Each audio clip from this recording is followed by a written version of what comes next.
उसने खुद कहा है कि प्रधानमंत्री जी और गृह मंत्री जी कहेंगे तो मैं इस्तीफा दे दूंगा। तो आप लोग जान सकते हैं कि कौन बचा रहा है। बेटी बचाओ का नारा तो एक दिखावा था, ये सिर्फ अपराधियों के बचाने वाली सरकार है। अगर आज इन बेटियों को न्याय नहीं मिल रहा है तो आम परिवारों की बेटियों को कोई न्याय दे पाएगा? अगर वो सच्चा है तो फिर डर क्यों रहा है? इस वक्त हम मौजूद हैं जंतर मंतर पर। यहाँ पर पहलवानों का धरना प्रदर्शन जारी है। कई दिन से धरना प्रदर्शन हो रहा है। किसान बदलते रहते हैं, किसानों ने समर्थन दे दिया है। मांग वही, न्याय वही, कि आखिर न्याय की गुहार वही। पहलवान यहाँ पीछे बैठे हैं, देख सकते हैं आप, दोनों तरफ बैरिकेडिंग है कि आखिर जिस पर आरोप लग रहे हैं बीजेपी सांसद ब्रजभूषण सिंह, कुश्ती महासंघ के अध्यक्ष की गिरफ्तारी कब? यहाँ पर एक चेहरा बहुत उभर कर आता है। आइए जानते हैं इनसे कि आखिर कब तक ये आंदोलन चलने वाला है और न्याय की क्या उम्मीद है। मैम सबसे पहले अपना नाम बताएं। मेरा नाम सुदेश कोयत है, हिसार हरियाणा से हूँ मैं। जी मैम, क्या लगता है आंदोलन को देख के कि इंसाफ मिलेगा? देखिए, बात बेटियों के मान सम्मान की है, मातृशक्ति के सम्मान की है। न्याय मिले बिना यहाँ से खिलाड़ी जाने वाले नहीं हैं। जिस तरह से आरोप लग रहे हैं, ब्रजभूषण सिंह वीडियो बनाकर खुद बोल रहे हैं कि भाई अगर न्याय चाहिए तो कोर्ट जाइए, उनके पास, पुलिस के पास जाइए, जंतर मंतर पे बैठ के थोड़ी मिलेगा। देखिए, अगर ये न्याय ऐसे मिलता तो ये 3 महीने पहले भी बच्चे आए थे सर, तब इन्होंने, सरकार ने कहा कि हम कमेटी बनाएंगे। 3 महीने तक कोई न्याय नहीं मिला, तब बच्चों को मजबूरी में यहाँ पे आना पड़ा। और अब बच्चे यहाँ बैठे हुए हैं। पुलिस ने तो अपना काम भी ढंग से नहीं किया। मुकदमा दर्ज कराने के लिए सुप्रीम कोर्ट का सहारा लेना पड़ा बच्चों को। और अभी सुप्रीम कोर्ट का जो ऑर्डर हुआ था, ये पोक्सो एक्ट के तहत FIR दर्ज हुई, जिसमें 24 घंटे के अंदर गिरफ्तार करना था, लेकिन आज तक गिरफ्तार नहीं किया गया। मैं आपसे अनुरोध करती हूँ कि दिल्ली के पुलिस कमिश्नर से आप ये सवाल कीजिए कि आपको 24 घंटे के अंदर उनको गिरफ्तार करना, तो आज तक आपने गिरफ्तार क्यों नहीं किया? मैम, इनको लेके मांग उठ रही है कि किसानों ने समर्थन दे दिया है। क्यों ना दे? खिलाड़ी किसी एक अपने परिवार के लिए नहीं लड़े थे। किस खिलाड़ी जब दूसरे देशों में जाके मेडल जीत रहे थे, तिरंगे की शान बढ़ा रहे थे, तो पूरे देश के लिए नाम रोशन किया था इन्होंने। इस पर आरोप लगते हैं इन पर। किस चीज के? एक परिवार के, एक परिवारवाद के। कौन लगा रहा है आरोप, बताइए? जो अपने गुनाहों को छिपाने की कोशिश कर रहा है, गुनाहों को छिपाने के लिए इनको एक परिवार के बता रहा है। जब ये लोग मेडल्स के एक के बाद एक मेडल ला रहे थे, तब क्यों नहीं कहा कि एक ही परिवार के इतने मेडल ला रहे हैं और एक ही परिवार पूरे देश में, दूसरे देशों में जाके झंडे की शान बढ़ा रहा है? तब क्यों नहीं बोला इसने? आज जब उन बेटियों ने आरोप लगाया इनके ऊपर और इसने जो गुनाह किया हो, इसको डर लग रहा है कि कहीं मुझे जेल ना जाना पड़े। जेल से जाने के, बचने के लिए ये तरह तरह के हथकंडे अपना रहे हैं। कभी बोलते हैं एक ही राज्य के लोग बैठे हुए हैं, कभी कहते हैं कि एक ही अखाड़े के लोग हैं, कभी कहते हैं एक परिवार के लोग हैं। देश के लिए खेलने वाले खिलाड़ी देश के खिलाड़ी है, तो इनको गुमराह करने की कोशिश ना करें। पूरा देश, हिंदुस्तान आज इनके साथ खड़ा हुआ है। कल इनका वीडियो एक और आया है, जब किसान इन्हें समर्थन देने पहुंचे हैं तो इन्होंने वीडियो बना के बोला है कि यहाँ किसान पहुंचने से पहले मेरे बारे में पता कर लें कि ब्रजभूषण सिंह आखिर लड़ाई किसकी लड़ रहा है, कि मैं नए खिलाड़ियों के लिए लड़ रहा हूँ। वो फैसला कोर्ट में जाएगा तब होगा, दूध का दूध पानी का पानी हो जाएगा। अगर वो सच्चा है तो फिर डर क्यों रहा है? निष्पक्ष जांच होनी चाहिए। आरोप सिद्ध होते हैं उसको सीधा जेल में डाला जाए। अगर जो लोग कहते हैं कि ये बच्चे झूठ बोल रहे हैं, तो बच्चों की जांच होनी चाहिए। अगर बच्चे झूठा आरोप लगा रहे तो बच्चों को सजा हो। क्या लगता है इसके पीछे कि FIR हो गई है, गिरफ्तारी नहीं हुई है? कहीं ना कहीं बचाने की कोशिश है। कौन बचा रहा है? बीजेपी सरकार। पर उसने खुद कहा है कि प्रधानमंत्री जी और गृह मंत्री जी कहेंगे तो मैं इस्तीफा दे दूंगा। तो आप लोग जान सकते हैं कि कौन बचा रहा है। बीजेपी सरकार जब आई थी तो एक नारा दिया था, वो भी हरियाणा में जाके कि बेटी बचाओ बेटी पढ़ाओ। आज वो नारा उल्टा हो गया है। आज प्रधानमंत्री जी से कहना चाहूंगी कि बेटी बचाओ वाला नारा आपने उल्टा कर दिया, अपराधियों को बचाओ। क्योंकि ये बीजेपी सरकार सिर्फ अपराधियों को बचा रही है। चाहे ब्रजभूषण की बात हो, संदीप सिंह खेल मंत्री, हरियाणा के खेल मंत्री, उनकी बात हो, कुलदीप सेंगर की बात हो, सिर्फ अपराधियों को बचाने में लगी हुई है।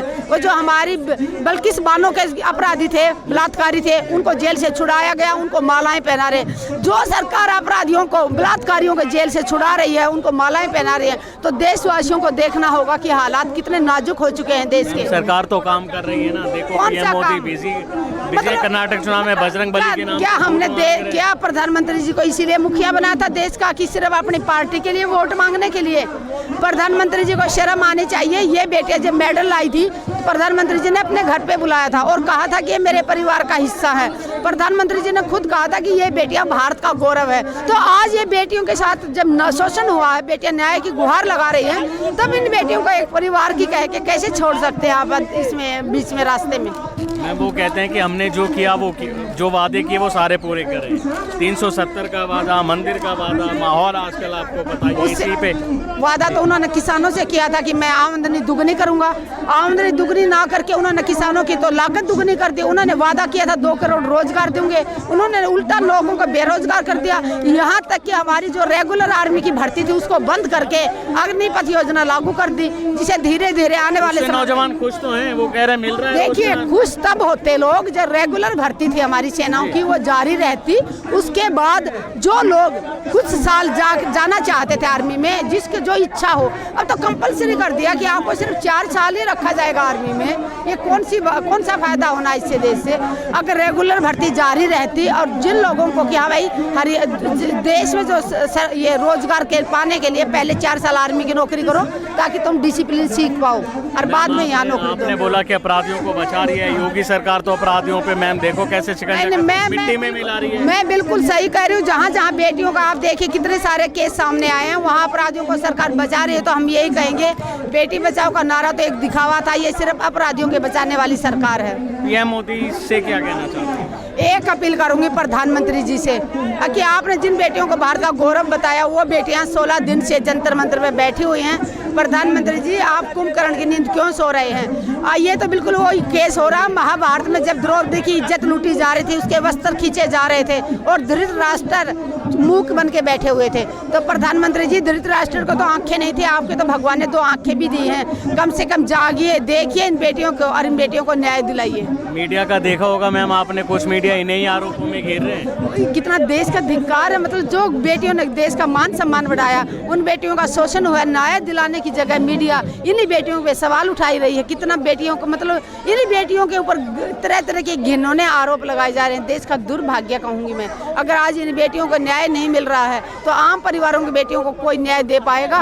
उनकी ऐसे ऐसे नेता, ऐसे ऐसे लोग, क्रूर राक्षस उन बेटियों को तो घर से उठा ले जाएंगे, गरीब परिवार की बेटियों को। सारा मीडिया है तो यहाँ आपको दिखा तो रहा है सारा मीडिया, क्या दिखा रहा है? आवाज दिखा रहा है। एक चैनल वाला 15-15 मिनट तक एक आम महिला जो इधर हमारी जो पीड़ित बेटियां बैठी है उनका साथ दे रही है, उस महिला के बारे में 15 मिनट बोल सकता है। लेकिन जब हम ये आवाज कौन बोल सकता है? किसी एक चैनल पे किसी ने मेरे को बताया कि किसी एक चैनल पे एक आदमी दिखा रहा है। मैं उसको पूछना चाहूंगी कि पत्रकारिता का तू जानता भी है, पत्रकारिता कितनी ईमानदारी की चीज है। पत्रकारिता ईमानदारी से करें और इन बेटियों को अभी तक उन्होंने ईमानदारी से किया होता ना चैनल पे बैठने वालों ने, तो 15 दिन यहाँ नहीं बैठना पड़ता। अगर उन्होंने दिखाया होता आरोपी फलाना है और इसको जल्द से जल्द कार्रवाई हो। लेकिन ये पत्रकार जो बैठे हुए हैं चैनलों पे, वो तो उल्टा इस आंदोलन को बदनाम करने में लगे हुए हैं, जी जान लगा रखी है। लेकिन ये आंदोलन सच का आंदोलन है और सच के साथ भगवान होता है, तो जीत बेटियों की होगी, टाइम कितना भी लगेगा। क्या कहना चाहते हैं मीडिया को लेकर? मीडिया पे यही मीडिया क्यों कहा जाता है? गोदी मीडिया इसलिए कहा जाता है कि जो सच्चाई है देश की, देश में कितनी भूखमरी है, कितनी बेरोजगारी है, देश में कितनी पीड़ित महिलाएं हैं, उनकी आवाज़ वहाँ तक नहीं पहुँचा रही, जनता तक पहुँचा नहीं रही। सरकार के जो सरकार के गुणगान करते हैं, तो वो हमने गुणगान करने के लिए चैनलों को मैं ये कहना चाहूँगी कि तुम्हारे घर में भी बेटियाँ हैं। ऐसा ना हो कि किसी दिन ये जो बैठे हैं टीवी चैनलों पे बड़े बड़े उनके मालिक, टीवी चैनलों के मालिकों से कहना चाहूँगी कि ऐसा ना हो कि आपकी बेटियों का भी नंबर आ जाए, इससे पहले कि आप सच्चाई दिखाना शुरू कर दें। मैम आखिरी सवाल, कब तक चलेगा आंदोलन? जब तक बेटियों को न्याय नहीं मिल जाता और अपराधी सलाखों के पीछे नहीं। किसान आंदोलन को लेके भी कहा था। तो हाँ, आंदोलन जब तक कानून वापस के लिए बैठे थे हम लोग, कानून वापस नहीं हुआ तब तक किसान। एमएसपी कहाँ वापस? एमएसपी की लड़ाई तो उसके बीच में थी नहीं। मेन लड़ाई तो हमारी उस टाइम जो आंदोलन शुरू हुआ था वो सिर्फ और सिर्फ कानून वापस कराने की लड़ाई थी। बाकी तो आंदोलन, बाकी तो किसानों का एमएसपी हो, फसल का भाव जो मूल्य नहीं रहा है, वो तो सारी लड़ाई जारी है ही और बाकी है ही, वो तो न्याय मिला ही नहीं है अभी। फाइनल यही, जब तक न्याय नहीं तब तक उठेंगे नहीं। बिल्कुल, और पूरा हिंदुस्तान के साथ खड़ा है क्योंकि ये देश के खिलाड़ी हैं। ये थी आवाज़ जो यहाँ पर आंदोलन जीवी हैं, यहाँ पर प्रदर्शन में शामिल हैं और लगातार ये कह रही हैं कि जब तक इस मामले में ब्रजभूषण सिंह की गिरफ्तारी नहीं होगी, इस मामले में न्याय नहीं मिलेगा, तब तक यहाँ से नहीं हटेंगे। कैमरामैन इमरान के साथ राशिद, वन इंडिया, दिल्ली।